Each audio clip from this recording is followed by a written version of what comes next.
So instead of joining the panicking crowd and leaving Cleveland, John saw that the Erie and New York Central railroads were in dire need for business, and he decided to use their desperation to his advantage. In exchange for a consistent flow of oil through their networks, John negotiated a deal with the Erie in which Standard Oil would get a 75% discount on the railroad's official shipping costs. And in exchange for a daily order of 60 carloads of refined oil, John negotiated another deal with the New York Central Railroad to pay $1.65 per barrel shipped, when the official rate was $2.40. So, with both railroads, John now had extremely favourable rates secured. And even though the railroads were reluctant to accept these lower prices, the guaranteed consistent shipments were irresistible to them.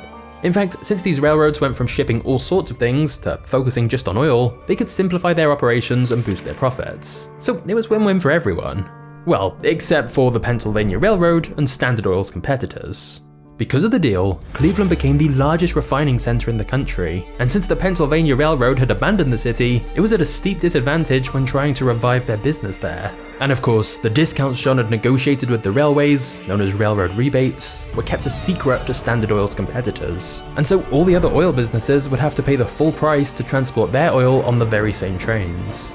And here's the thing, because John knew for a fact that his costs were now lower than all his competitors, he was able to trigger a price war. John would lower the price of his oil so that his competitors would have to do the same in order to remain competitive in the market.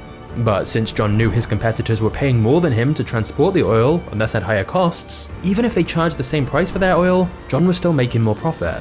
He knew his competitors wouldn't be able to survive. So John kept slashing the prices, and eventually the price would go so low that some competitors would go bankrupt. Once they went bust, Standard Oil would have way less competition, so John could bump up the price again and charge even more than he did originally. It was brutal, but it was extremely effective. Now, John knew these railroad rebates were morally dubious. They gave bigger businesses hugely preferential treatment over smaller ones. However, it would be over a decade before any antitrust laws were passed to prevent these kind of monopolistic practices, so legally, John wasn't doing anything wrong, and thus, in the meantime, this warlike strategy to crush competitors was paying off, and Standard Oil raked in enormous profits. John began to fear that his individual success could be overshadowed by a total collapse of the entire oil industry. John was convinced that if they were facing a system-wide problem, they needed to find a system-wide solution for it.